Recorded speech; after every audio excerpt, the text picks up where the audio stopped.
Ya, Assalamualaikum warahmatullahi wabarakatuh.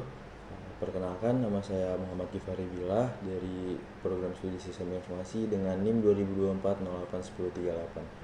Oke, di sini saya akan menjelaskan proposal dari kelompok saya, di mana saya di sini mengambil tema perencanaan strategi sistem informasi sebagai pendukung keputusan manajemen.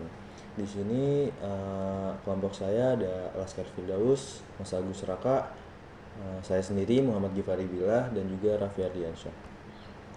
Oke, pertama di sini di daftar isinya ada bab 1 pendahuluan, lalu ada bab 2-nya landasan teori, bab 3 metodologi penelitian, bab 4 hasil dan pembahasan, dan yang terakhir kesimpulan dan saran. Oke, pertama saya akan menjelaskan mengenai gambaran umum proposalnya terlebih dahulu. Untuk proposal ini kami membahas perencanaan strategi sistem informasi yang digunakan untuk membantu manajemen dalam mengambil keputusan. Untuk fokus utamanya sendiri itu, jadi banyak organisasi yang mempunyai data, namun datanya itu tersebar, tidak terintegrasi, dan juga informasi yang sampai ke manajer itu terlambat dan juga mungkin tidak akurat. Nah, sehingga tuh keputusan yang diambil tuh sering kurang tepat. Nah, solusinya itu yang jadi dibutuhkannya tuh perencanaan sistem informasi yang strategis, bukan asal pasang sistem, supaya data yang menjadi terpusat, informasinya cepat, akurat, dan juga relevan, sehingga manajer bisa mengambil keputusan berbasiskan data. Oke, saya akan menjelaskan bab satunya ya, yaitu pendahuluannya. Pada pendahuluan, di latar belakang intinya tuh, jadi di era digital ini tuh kecepatan dan ketepatan keputusan sangat menentukan keberhasilan organisasi. Jadi manajer tuh harus mengolah banyak data, misalnya penjualan, stok, keuangan, kinerja, dan juga yang lain-lainnya. Masalah yang terjadi itu data tersebar di banyak sistem. Nah, laporan itu jadi lama selesainya, sehingga banyak prosesnya tuh menjadi manual, sehingga tuh rawan error. Akibatnya tuh keputusan sering berdasarkan intuisi, bukan berdasarkan data. Nah, karena itu sistem informasi modern tuh dibutuhkan sebagai alat bantu pengambilan keputusan atau DSS. Untuk tujuan penelitian kami itu terdapat 4 poin utama.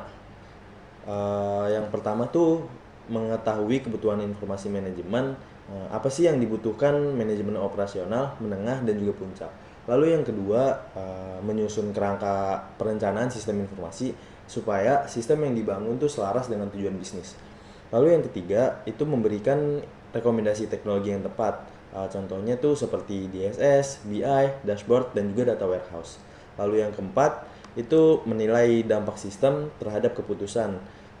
Jadi apakah keputusan itu jadi lebih cepat, akurat, dan juga efektif.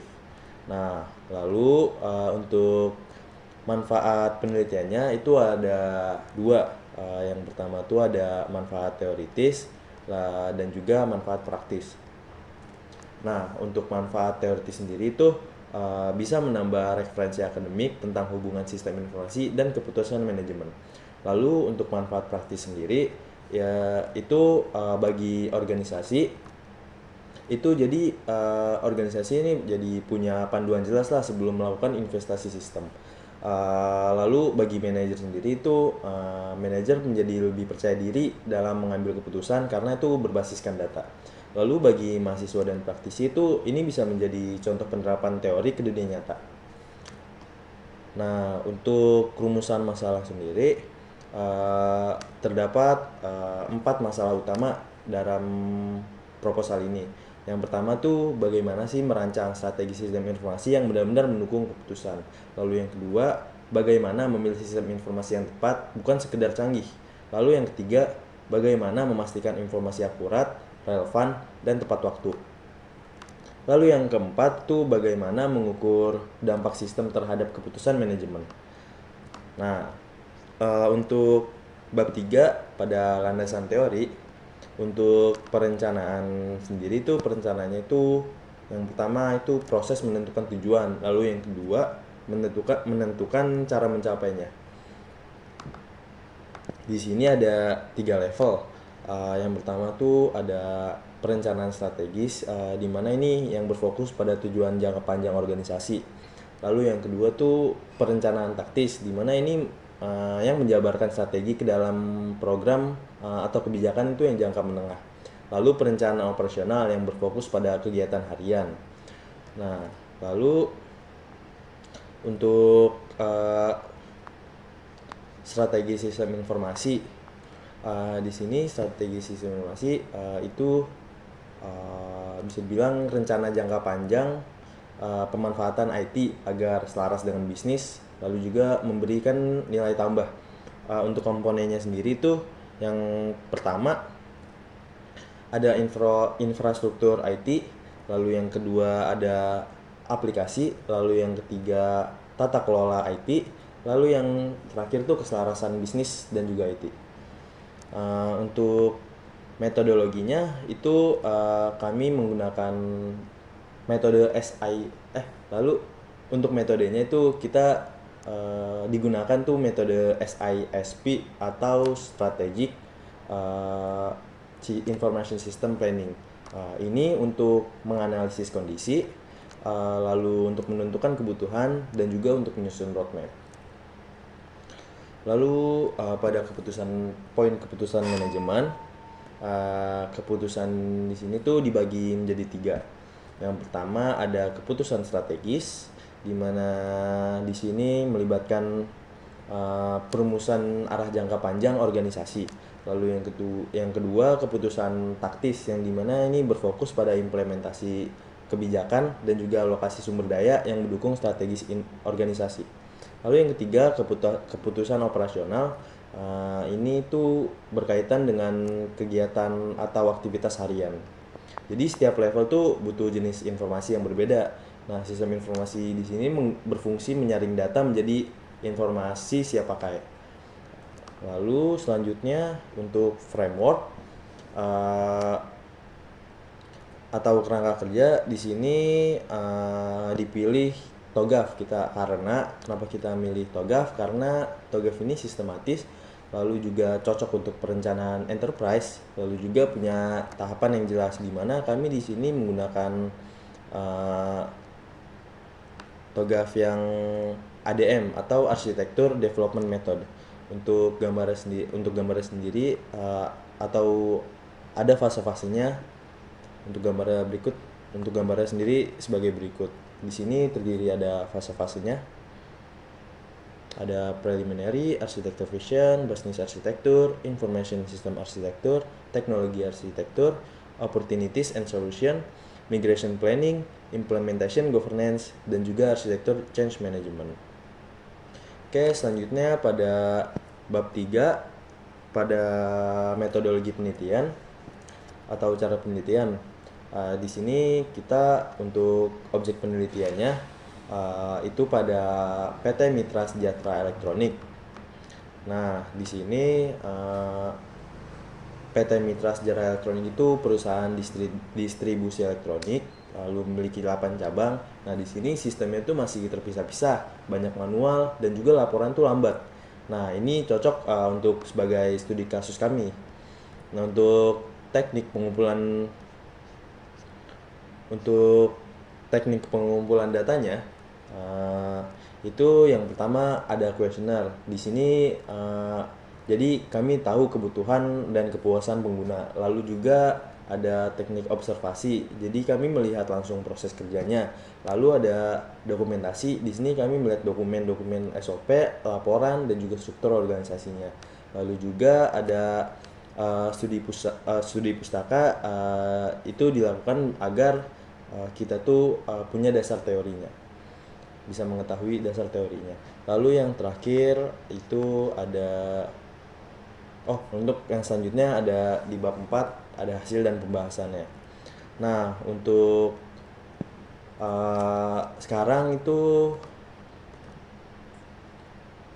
jadi untuk yang sekarang kondisinya itu jadi itu sistemnya itu tidak terintegrasi, terus laporannya itu butuh 5-7 hari, lalu kepuasan sistemnya itu rendah. Nah, di sini kebutuhan di SSC itu sangat tinggi. Untuk solusinya Jadi kita untuk frameworknya itu menggunakan TOGAF. Di sini ada beberapa tahapan. Yang pertama tuh ada preliminary, di mana di sini tuh untuk menetapkan masalah dan kesiapan organisasi. Lalu yang ketiga arsitektur vision.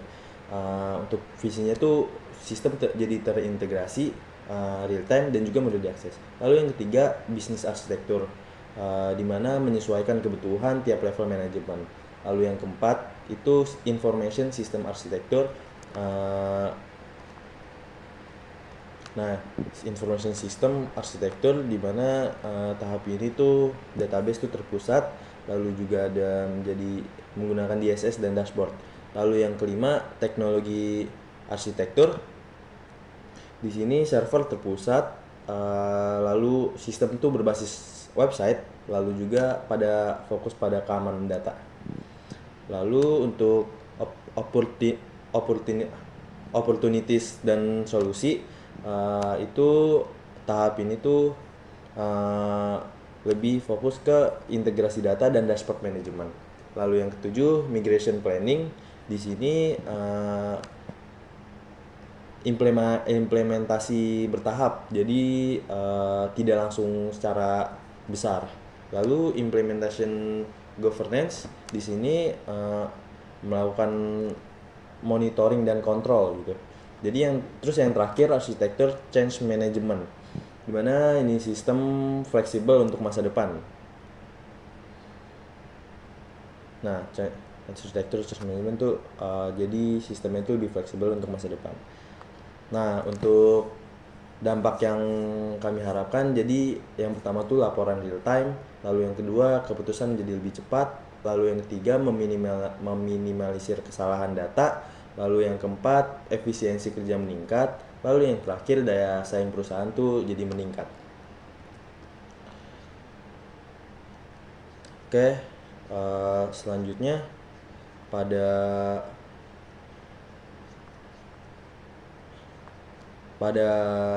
langsung ke kesimpulan dan saran. Untuk kesimpulannya sendiri, kesimpulan utamanya itu masalah utamanya itu ada pada fragmentasi data.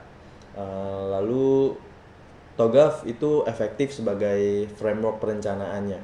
Lalu yang ketiga itu sistem informasi yang direncanakan itu direncanakan dengan baik, bukan hanya biaya tapi aset strategisnya. Untuk sarannya sendiri, jadi implementasinya itu dilakukan secara bertahap, lalu membentuk tim khusus IT, lalu evaluasi rutin dengan KPI, lalu juga yang terakhir melibatkan pengguna. Oke. Ini untuk daftar pustakanya. Mungkin itu saja penjelasan tentang proposal yang sudah kami buat. Kurang lebihnya mohon maaf. Wassalamualaikum warahmatullahi wabarakatuh.